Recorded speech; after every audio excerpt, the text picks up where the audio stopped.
3월 7일 아침 송은재TV 시작합니다. 이제 전국적으로 많은 눈이 내린 곳도 있지만 봄 기운을 완연하게 느낄 수가 있습니다. 봄이 오는 소리도 들리고 봄이 오는 빛깔도 느낄 수가 있습니다. 이렇게 봄은 오고 있지만 국내외적으로 굉장히 충격적인 일들이 계속해서 발생하고 있습니다. 트럼프 미국 대통령입니다. 세계 질서를 완전히 재편하고 있습니다. 여기에 우리가 빨리 적응해야 하는데 지금 우리의 정치 리더십은 사실은 흔들리고 있습니다. 적응이 되지 않고 있습니다. 대처가 되지 않고 있습니다. 국내적으로는 어제 포천에 공군의 포탄이 쏟아지는 이런 일이 벌어졌습니다. 살면서 참 듣도 보도 못한 일들이 최근에 많았습니다. 공군의 이 포탄 사격이 잘못돼서 민가를 덮쳤다. 그래서 15명이 중경상을 입었다라고 하는 이런 소식 앞에서 참 어이가 없다라는 생각을 하게 됩니다. 국내외적으로도 어이가 없는 일들이 많이 발생을 하고 있습니다. 윤 대통령의 이 탄핵 심리가 진행되는 와중에 그러니까 헌법 전문가들입니다. 헌법 전문 이 교수들 허영 교수가 있습니다. 대표적으로 이 경희대 로스쿨 석좌 교수입니다. 대표적인 우리나라의 헌법 원로입니다. 그 다음 또 한 사람이 있습니다. 이인호 중앙대 로스쿨 교수입니다. 가장 자주 의견을 발표를 했고 이인호 교수와 이 허영 교수 어제는 윤 대통령 측에서 또 의견서를 제출을 하면서 헌법재판소에 이 허영 교수와 이인호 교수의 의견도 제출을 했습니다. 그동안 제가 이 헌법학자들, 허영 교수나 이인호 교수 같은 이런 헌법학자들의 많은 주장이 있었지만 직접 제가 방송에서 다루지는 않았습니다. 직접 이렇게 방송에서 다루지는 않았지만 헌법학을 전공한 이 교수들이나 법조인들, 수많은 법조인들을 취재를 했고 의견을 들었습니다. 물론 이 한쪽으로 치우친 극단적인 또 비상식적인 그런 의견은 듣지를 않습니다. 들어도 흘리고 맙니다. 왜냐하면 그런 사실에 기반하지 않고 법리에 기반하지 않고 상식에 기반하지 않는 극단적인 주장들은 이 현실에 어떤 영향도 사실은 미치지를 못하고 그냥 주장일 뿐입니다. 그래서 이 법조인들, 법리와 상식을 기본으로 하는 이 법조인들의 의견은 대다수의 의견은 객관적입니다. 객관적이려고 노력합니다. 객관성을 잃어버리게 되면 이 법리에서 상식에서 멀어지게 됩니다. 많은 법조인들, 객관적인 법조인들의 의견을 많이 듣다 보면 이번 윤 대통령의 이 탄핵 심리에서 가장 두드러진 것이 이 소위 재판 지휘권, 소송 지휘권, 이 재판을 전체 지휘하고 있는 문영배 헌법재판소 권한대행입니다. 소장 권한대행입니다. 이 문영배가 함량 미달이다. 이 재판을 진행하는 이 절차, 진행, 내용 다 마찬가지입니다. 문영배가 판사로서는 함량 미달이다. 라는 부분을 모두 지적을 합니다. 그 다음 또 하나 두드러진 것이 윤 대통령에 대한 탄핵 심리 두 가지가 있습니다. 실체적 진실을 밝히는데 그러니까 이 재판을 하는 데는 두 가지가 가장 중요합니다. 실체적 진실을 밝히기 위해서 이 양측이 피의자와 검찰 측, 변호인 측이 여러 가지 팩트, 사실을 근거로 해서 자신들의 의견을 주장을 하는 이 부분도 중요하고 또 하나 이것보다 더 오히려 중요한 것이 이 재판의 절차입니다. 공정한 절차. 재판의 절차가 공정해야 실체적 진실을 밝힐 수 있고 피의자의 인권을 보호할 수가 있습니다. 그래서 이 재판의 공정한 절차를 위해서 형사소송법은 굉장히 까다롭고 굉장히 상세하게 이 재판 절차를 어떻게 진행해야 한다라는 것을 규정해 놓았습니다. 재판의 절차 부분과 재판의 내용, 대표적으로 허영 교수가 이 지금 윤 대통령에 대한 탄핵 심리는 절차적으로 위법이다. 절차가 불공정하다. 절차의 위법성을 계속해서 지적을 해왔고 어제 윤 대통령 측에서 헌재에 낸 이 의견서에도 허영 교수가 이 부분을 집중적으로 지적을 했습니다. 결론적으로 말씀드려서 이 허영 교수가 지적하는 이 절차의 위법성, 이건 정말 제가 동의를 합니다. 이건 객관적인 다른 이 법조인들의 의견도 모두 일치합니다. 그 다음 이인호 교수, 중앙대 로스쿨 이인호 교수가 그동안 주로 지적하고 어제도 이인호 교수의 의견도 포함이 됐습니다. 이인호 교수의 다른 주장들은 합리적인 것들이 많이 있습니다. 그런데 이인호 교수의 대표적인 주장이 대통령의 비상계엄은 이 비상대권과 같이 이 사법적인 심판의 대상이 아니다, 이런 주장을 이인호 교수가 하고 있는 부분, 이건 동의할 수가 없습니다.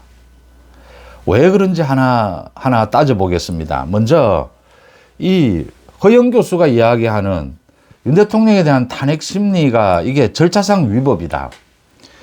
우리가 뭐 개인 간에 이렇게 잘잘못을 따지거나 다 마찬가지입니다. 재판에서도 절차가 공정하지 못하고 절차가 위법하다, 이건 분명하게 드러납니다. 내용으로는 어느 쪽이 옳으냐 그러냐 이런 증거를 놓고 팩트, 뭐 사실을 놓고 서로 주장이 엇갈릴 수는 있습니다. 그런데 절차가 잘못됐다, 공정하지 않다, 위법하다, 법에 정해진 대로 하지 않았다 라는 건 선명하게 드러납니다. 이걸 가지고는 논쟁이 거의 있을 수가 없습니다. 논쟁이 뭐 일부는 있겠지만, 그래서 이 절차의 위법성이 분명하게 드러나면 이 재판은 엉터리다라고 하는 것입니다. 그래서 이 절차의 위법성, 절차의 불공정성을 분명하게 드러낼 수 있다면 그 재판은 엉터리가 되는 것입니다. 선명한 것이다라는 거죠. 이 지금 허영 교수가 지적하고 있는 절차의 위법성입니다. 윤 대통령 탄핵 심리에. 첫째, 내란죄 부분을 빼버리는 것은 이건 탄핵 요건에서 가장 중요한 내란죄 부분. 탄핵 요건이 재판 과정에서 좀 바뀔 수도 있습니다. 그런데 핵심적인 건 바뀌면 안 되는 거죠. 이 내란죄, 내란 혐의 부분은 핵심적인 것이다. 이걸 바꾼 것은 이건 아예 이 재판이 성립하지 않는다 라는 부분, 이 지적은 굉장히 적절합니다. 이건 문영배가 치명적인 실수를 한 겁니다. 정청래의 이 요구를 문영배가 받아들인 것은 결정적인 실수입니다. 그러니까 탄핵의 요건에 가장 중요한 것이 내란 혐의, 내란죄 부분이었습니다.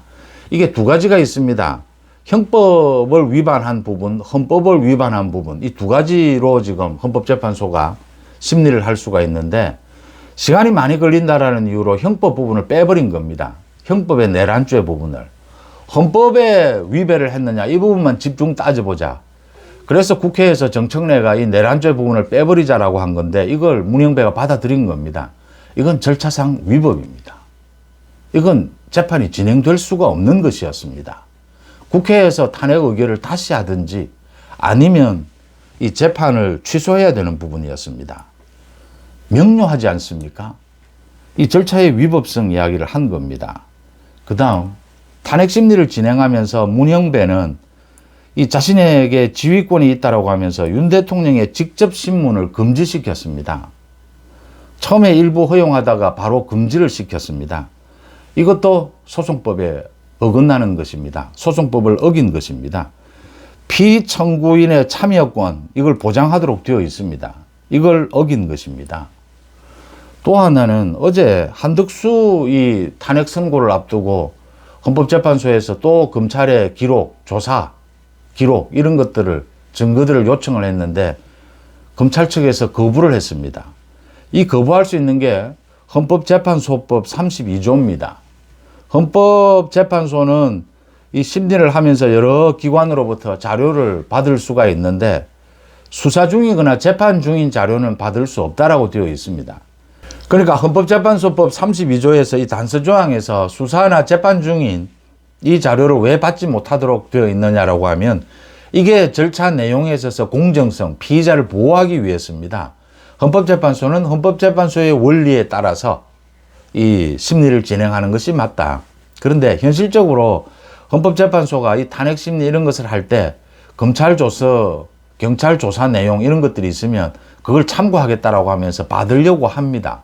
왜냐하면 이 근거가 불충분하기 때문이죠. 또 시간이 많이 걸리기 때문이죠.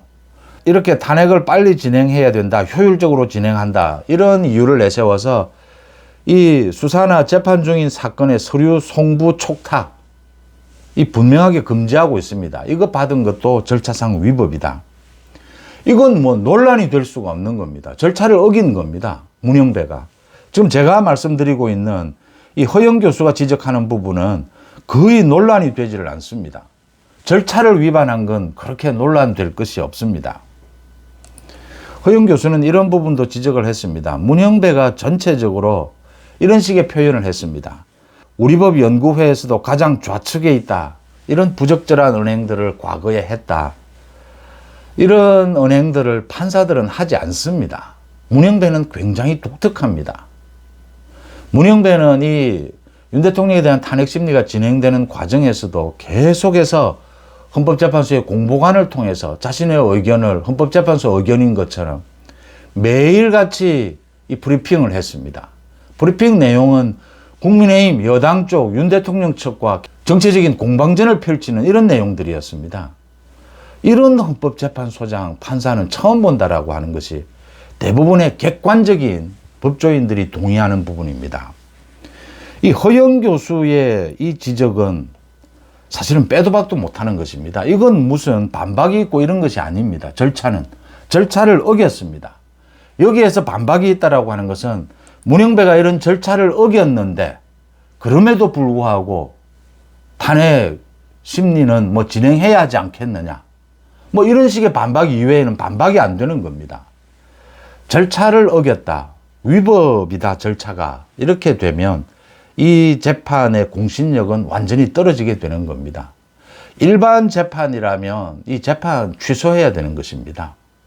이 정도의 중요한 내용들, 이 절차에서 위반을 했다면. 이 허영 교수의 지적은 그동안 여러 차례 지적해 오던 것을 다 모은 것입니다.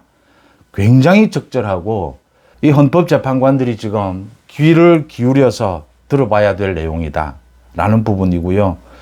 이인호 교수도 많은 부분들을 지적을 했습니다. 그런데 그 중에 이인호 교수가 대표적으로 지적을 하는 것이 이 비상계엄은 대통령의 비상대권이다. 그래서 사법부의 심판의 대상이 아니다라는 주장은 저도 동의할 수가 없고 객관적인 법조인들은 대부분 동의하지를 않습니다. 대통령의 어떠한 권한 행사라 하더라도 다 사법 심판의 대상은 됩니다. 대통령은 헌법 위에 있을 수가 없습니다. 또 있어서도 안 됩니다. 대통령이 헌법상의 권한, 법적으로 어떤 권한도 대통령의 권한을 행사할 수 있습니다. 그런데 그게 법에 맞느냐, 헌법에 맞느냐는 사법의 심판의 대상이 됩니다. 당연한 일입니다. 그 부분은 동의를 할 수 없는 것이고요. 극단적인 주장 이런 부분들이 있는데 그런 부분들은 동의할 수 없다라고 하는 것이고요. 윤 대통령 측에서 이번 이 탄핵 심리에 대응을 하면서 절차 면에서나 내용 면에서, 절차 면에서 잘못됐다라고 하는 윤 대통령 측의 이 반발은 거의 적절한 것이었고 옳은 것이었습니다. 그만큼 문영배가 이 탄핵 심리 절차상 이 위법한 부분, 불공정한 부분이 많았다라고 하는 것이고요. 내용면에 들어가서 윤 대통령 측이, 이 변호인 측이 탄핵 심리 진행하는 과정에서 여러 가지 이런 주장을 한 것은 좀 미흡한 부분들이 사실은 많이 있습니다. 그러니까 이게 비상계엄이라고 하는 이것에 대해서 변론을 하기가 쉽지 않았다라는 것을 느낄 수가 있고, 이 비상계엄이 뭐 계몽령이었다, 비상계엄으로 인해서 뭐 어떠한 일도 일어나지 않았다, 이런 주장들은 법리적으로 전혀 도움은 되지 않을 것이다. 단지 비상계엄은 있었지만 이 비상계엄이 진행되는 과정에서 이게 내란 혐의가 되려면 국회를 장악할 의도가 있었느냐, 국회를 장악했느냐 라는 부분이 가장 중요합니다. 이 국회를 장악했느냐, 정치인을 체포하려고 했느냐, 이 부분에 있어서 결정적인 증인, 증거가 소위 곽종근 전 특전사령관, 이 방송에서 한 이야기나 진술, 유튜브, 민주당 유튜브, 홍장원 전 국정원 차장의 메모였습니다. 이 두 가지가 완전히 신뢰성이 무너져 버렸다라고 하는 겁니다. 어제도 계속해서 이 곽종근에 대해서 이 폭로가 이어졌습니다. TV조선에서 계속 곽종근이 민주당과 얼마만큼 결탁이 되어 있고 민주당으로부터 회유 협박까지 받았다. 민주당에서 변호사까지 붙여줬다. 곽종근이 지인과 통화한 내용, 녹취록까지 드러났습니다. 홍장원의 메모는 홍장원 자신도 지금 자신이 메모를 어디에서 작성을 한 것인지 이 메모가 4가지가 됩니다. 보좌관을 시켰다라고 하는데 거기에 보좌관 글씨체, 홍장원 글씨체, 여러 명의 글씨체가 있습니다. 홍장원의 메모, 곽종근의 진술은 모두 거짓, 더 나아가서 민주당과 결탁이 되어 있다는 것까지 드러났습니다. 결정적인 것이죠. 비상계엄이 부적절했지만 이게 중대한 위법이냐, 대통령을 파면시킬 정도의 중대했느냐, 내란 혐의를 적용시킬 수 있느냐라는 부분에 있어서 결정적인 증인 증거들이 무너져 버린 것입니다.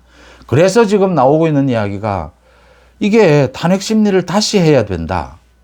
앞에서 절차 부분이 잘못됐다라고 하는 것은 각하입니다. 이 내용에서 이렇게 결정적인 증인 증거들이 무너지면서 탄핵 심리를 더 진행해야 한다. 더 따져봐야 되는 것이 아니냐. 최소한 지금 진술, 메모, 엇갈리고 있는 것 아니냐, 이 주장이. 이야기가 나올 수밖에 없습니다. 헌법재판소에서 이 탄핵 심리를 더 한다라는 부분을 받아들이지는 않을 겁니다. 문영배는 지금 그런 상황도 아닙니다. 제가 보기에는 문영배는 지금 거의 제정신이 아닙니다. 이런 판사, 이런 재판 진행은 처음 본다라는 말이 설득력이 있습니다. 지금 보시면 40억을 임명해야 된다. 이 최상목에 대해서. 최상목이 왜 40억을 임명하지 않느냐. 이것도 문영배가 민주당과 짜고 민주당에게 가르쳐 줍니다. 이게 지금 절차상 문제가 있으니까 국회에 의결 없이 원식이가 독단적으로 이렇게 권한쟁의 심판을 청구한 것은 이건 각하입니다. 절차상 위법입니다. 그러니까 국회에서 다시 의결을 하든지 지금이라도 그렇게 주문을 합니다. 문영배가. 그걸 정청래가 받아들여서 민주당이 국회에서 40억 임명 촉구한 결의를 합니다. 이걸 또 문영배는 받아들입니다. 헌법재판소에서. 그래서 권한쟁의 심판을 인용을 합니다. 최상목 권한대행은 당연히 40억에 대해서 보류하고 있을 수밖에 없습니다. 이건 지금 헌법재판소의 결정이 있다 하더라도 곧바로 거기에 따라서 임명할 것은 또 대통령의 권한대행으로서 재량권이 있는 부분입니다. 갈팡질팡 하는 겁니다. 지금 한덕수에 대해서도 이미 선고를 내려야 하는데 문영배는 한덕수 그 탄핵 심리를 할 때는 이거 한 번이면 끝난다. 더 할 것도 없다. 절차상, 내용상, 각하, 기각이거든요. 그렇게 하려고 하다가 이 한덕수를 다시 직무에 복귀시켰을 경우에 윤 대통령이 탄핵 선고에도 결정적인 영향을 미치게 되고 이 재판관 회의의 분위기도 달라지게 된다. 여론에도 큰 영향을 미치게 된다.